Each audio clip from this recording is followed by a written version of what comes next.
Shalom, shalom, frères et sœurs en Christ. Je suis l'apôtre Hervé Mokem, le motivateur chrétien. Bienvenue à l'EPM. EPM, c'est l'enseignement, la prière et la motivation. Aujourd'hui, frères et sœurs, nous allons parler d'un sujet qui touche chacun d'entre nous. La réalité de la vie chrétienne. Et aujourd'hui, je veux te parler d'une réalité de la vie chrétienne. Une réalité qui, parfois, peut être difficile à accepter, mais qui est essentielle pour grandir dans notre foi. La souffrance dans la Bible. Nous avons constaté, et toi-même tu as constaté, la souffrance mentionné dans la Bible.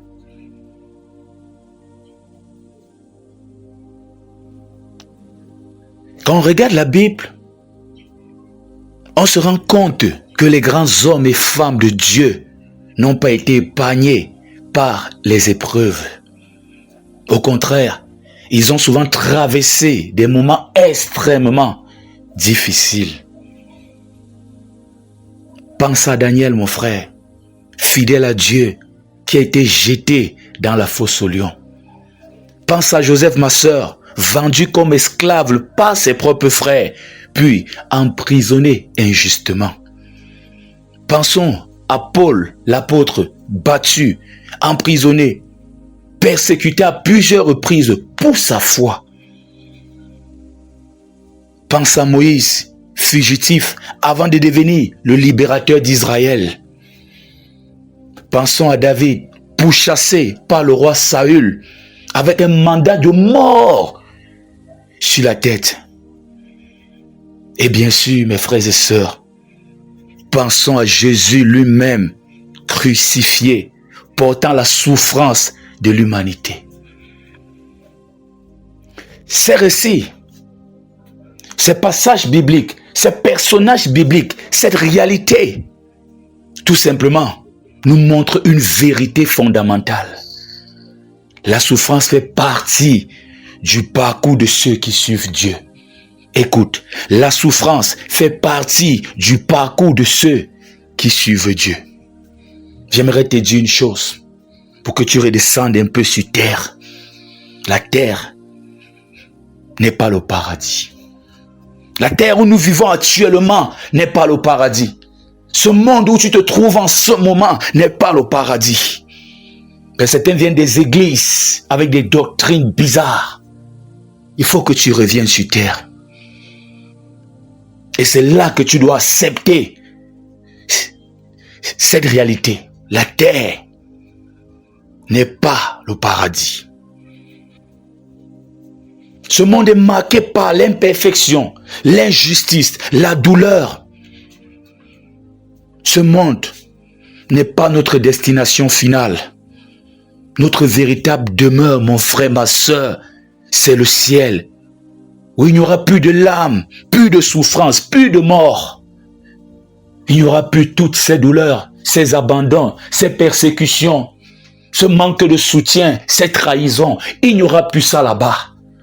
Mais sur cette terre-ci, ne sois pas surpris. Même si tu pries matin, midi, soir, quelqu'un peut t'abandonner. Quelqu'un peut te trahir. On peut même t'accuser injustement. Daniel était fidèle à Dieu dans la prière. Il a été jeté dans la fosse aux lions. Oui, il est normal. Je dis bien, il est normal. Reviens sur terre. Il est normal. Viens vivre la réalité. Il est normal. Qu'il y ait des hauts et des bas dans notre vie. Qu'il y ait des hauts et des bas dans ta vie, ma soeur, dans ta vie, mon frère. Des jours de joie, des jours de larmes, des moments où tout semble aller bien et d'autres moments où tout semble s'écrouler.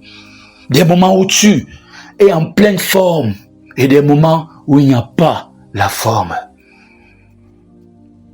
Loin des attaques mystiques et tout, c'est aussi une réalité, faudra le savoir. Donc voilà pourquoi tu dois travailler dur pour ton ticket là-bas en haut. Parce qu'il n'y aura plus toutes ces choses. On entend souvent des gens dire, si tu es chrétien, tu ne devrais plus connaître les difficultés. Et un jour, j'étais à une assemblée, un des moniteurs, je ne sais pas trop, des gars qui traînent toujours derrière, les assistants pasteurs, lui fait son témoignage qu'il marchait, et il a déposé son pied sur un caillou, il a failli tomber, papa, il s'est tourné subitement, il s'est remis debout. Il conclut en disant, en Jésus, on ne tombe pas. Même étant chrétien, si tu marches, tu ne suivais pas bien la route ou tu ne déposes pas bien ton pied, tu peux glisser, tu tombes, ça ne change pas ton identité en Christ. Ça, ce sont des témoignages qui ne doivent pas passer normalement. On doit filtrer ces genres de témoignages. Comment tu peux dire devant l'assemblée qu'en Christ, on ne peut pas tomber? Il parle des choses simples, il parlait des choses simples. C'est-à-dire, quelqu'un a déposé son pied sur un caillou, c'est normal. Il y a aussi la loi de la nature, c'est normal que ça. Et même une simple personne même peut aussi tourner et se remettre debout. Moi, par exemple, je suis technicien, je suis électricien. Il est difficile de quitter l'échelle pour tomber. Parce que nous sommes déjà prêts. Quand nous sommes sur l'échelle, toutes ces choses-là, nous sommes déjà prêts. Qu'à tout moment, il peut y avoir un accident. Donc, deux fois, quand l'échelle bouge, j'ai déjà sauté, je suis déjà en bas. Debout. Vous voyez? Je suis désolé. Je suis désolé pour toi. Je suis désolé pour ce monsieur ou ce jeune homme qui avait fait ce témoignage-là. Je suis désolé pour certains d'entre vous qui disent que si on est chrétien, on ne doit plus connaître les difficultés. Je suis désolé de vous le dire, mais c'est une illusion. Une illusion. La foi en Jésus je peux dire quoi? La foi en Jésus ne nous éloigne pas des épreuves, forcément. Oui. Au contraire, elle nous donne la force de les traverser. Elle nous donne la force de les traverser. Être chrétien ne veut pas dire avoir une vie sans problème. Non. Reviens sur terre. Être chrétien, c'est avoir une espérance, une assurance que même dans les moments les plus sombres, Dieu est avec nous. Dieu était avec Daniel dans cette fosse au lion. Il était avec Joseph en Égypte. Il était avec Jésus à la croix. La preuve en est qu'il est ressuscité 3 jours après.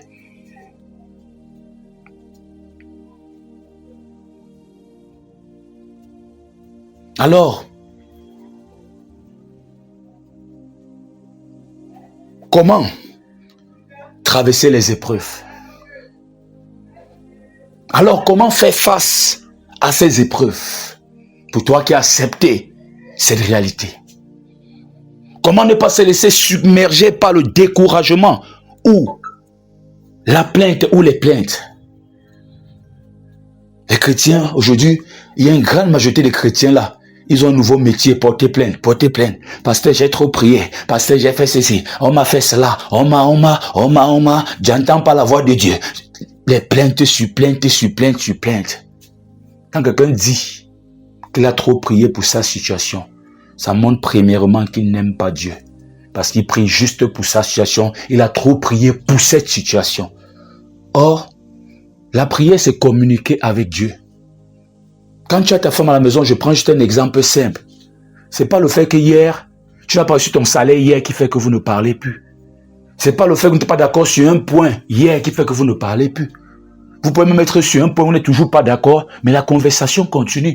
Ça, c'est juste un simple exemple. Comment tu peux arrêter de parler avec Dieu juste parce que tu n'as pas encore reçu ta guérison? Tu n'aimes pas Dieu. Tu es venu pour exploiter Dieu. Et tu viens tout de suite de sceller, de fermer la porte de ta guérison. Quand tu dis de ta délivrance, de ta guérison, quand tu dis j'ai déjà trop prié. La femme d'appel de ça veut donner tout son argent, tout son temps. Tu as trop prié, pourquoi il n'y a pas la solution alors? Tu as trop prié, pourquoi tu as toujours le même problème? Tant qu'il y a le problème là, il faut continuer. Et quelqu'un qui limite sa relation avec Dieu au niveau des miracles, je ne sais pas, est encore très limité. Est encore très limité. Et aujourd'hui, je te parle d'une réalité. Quand nous sommes sur terre, même si tu guéris aujourd'hui, demain tu peux toujours tomber malade. Rassure-toi d'avoir ton ticket, ta place pour passer l'éternité auprès de Dieu. Pas le plus important. Toutes ces souffrances, toutes ces choses, c'est la chair. La chair va retourner à la poussière. Où passeras-tu l'éternité? En arrêtant de prier, tu arrêtes la communication entre toi et ton véritable monde qui est là-bas au ciel. Comment est-ce que tu seras heureuse? Comment est-ce que tu pourras même faire face aux épreuves? Un chrétien ne doit plus dire ça des choses. On ne dit plus ça. Faut demander pardon à Dieu pour ça. J'ai déjà trop prié. Tu as prié trop, pourquoi? Les gens qui disent toujours j'ai déjà trop prié, c'est les gens qui prient pour quelque chose. Et c'est ça le problème, vous êtes focalisé sur quelque chose. Quand il n'y a pas cette chose, c'est bloqué. C'est bloqué. Ta foi chrétienne commence à diminuer. Tu penses que le fait qu'on te donne 1 milliard qui va te rendre forcément heureuse? C'est ce que tu penses ou heureux? C'est ce que tu penses? Il faut laisser Dieu travailler dans ta vie. Comment traverser les épreuves? Il faut accepter la réalité. C'est la première étape. C'est d'accepter que la souffrance fait partie de la vie. Christ a souffert sur Ponce Pilate. J'aime bien cette expression. Ce n'est pas un signe que Dieu t'a abandonné. Au contraire, c'est souvent dans ces moments qu'il travaille le plus en toi. 2. Il faut garder les yeux sur Jésus. Jésus lui-même a enduré la souffrance sans se plaindre. Il nous montre l'exemple d'une soumission totale à la volonté de Dieu. En fixant tes regards, tes yeux sur lui, tu trouves la force de continuer. Un chrétien n'a pas peur des épreuves. Un chrétien a de quoi, a la force, tout ce qui est nécessaire pour affronter les épreuves. Parce que Dieu est sa force, son assurance. Il faut t'appuyer sur ta communauté. En réalité, tu n'es pas fait pour vivre les épreuves seul. Même si tu peux les vivre pour un temps, certains peuvent t'aider à porter, peuvent être des conseillers. La communauté chrétienne est là pour te soutenir. Ce message est là pour te soutenir. Ton assemblée est là pour te soutenir, t'encourager, prier pour toi. N'hésite pas à partager tes fardeaux avec d'autres croyants. Un 4e point, et je veux m'arrêter là, le temps est court. Il faut puiser dans la prière et la méditation de la parole de Dieu. La prière est notre âme la plus puissante. Est-ce que tu m'écoutes? Toi qui dis j'ai déjà trop prié. La prière est ton âme la plus puissante. C'est là que tu déposes, ou c'est là que nous déposons nos fardeaux devant Dieu et que nous recevons sa paix. Nous recevons la solution. Nous recevons des réponses. La parole de Dieu est une lampe à nos pieds, une lumière sur nos sentiers. Elle nous éclaire dans ce monde obscur, noir. Elle nous rappelle les promesses de Dieu et renforce notre foi. J'aimerais conclure en te disant, tu dois avoir une espérance au-delà des épreuves. Mon frère, ma sœur, la vie chrétienne n'est pas un chemin sans obstacles, sans difficultés. Mais c'est un chemin où, même dans les moments les plus difficiles, nous avons une espérance. Cette espérance, c'est celle de savoir que cette terre n'est pas notre destination finale. Cette terre n'est pas ta destination finale. Un jour, nous serons avec Jésus. Dans un lieu, il n'y aura plus de souffrance, plus de larmes, plus de douleur. Un jour. En attendant ce jour, garde courage mon frère. Gardons courage les frères et sœurs. Acceptons les épreuves comme faisant partie de notre croissance spirituelle. Et surtout mes frères, rappelons-nous que nous ne sommes pas seuls. Dieu est avec nous et nous donne la force de tout surmonter. Dieu est avec nous.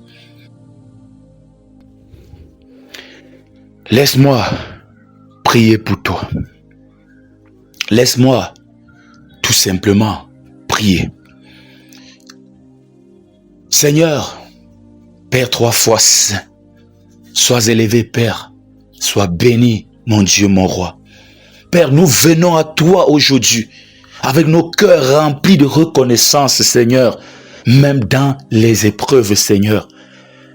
Merci de nous rappeler que tu es toujours avec nous, même dans les moments les plus sombres, dans les moments difficiles. Merci de rappeler à la sœur, au frère, que tu es toujours avec lui. Tu es toujours avec elle. Seigneur, donne-nous la force d'accepter les difficultés comme une partie de notre marche avec toi. Seigneur, aide-nous à garder les yeux fixés sur toi, toi Jésus, notre modèle parfait. Tu as enduré la souffrance par amour pour nous, Seigneur Jésus. Merci pour la croix. Merci pour le sang qui a coulé. Merci Seigneur pour les coups que tu as encaissés pour nous. C'est par tes maîtresses que nous sommes guéris.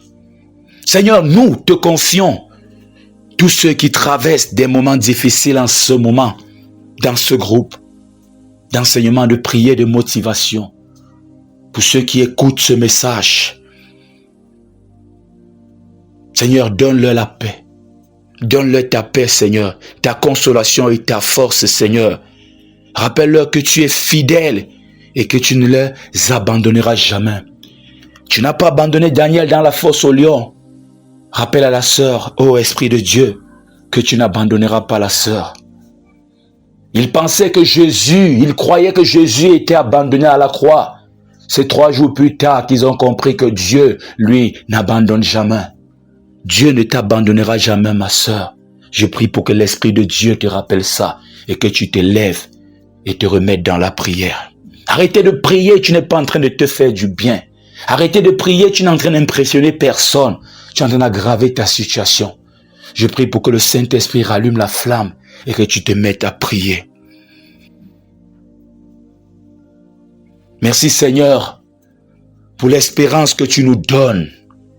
Une espérance qui dépasse les épreuves de ce monde.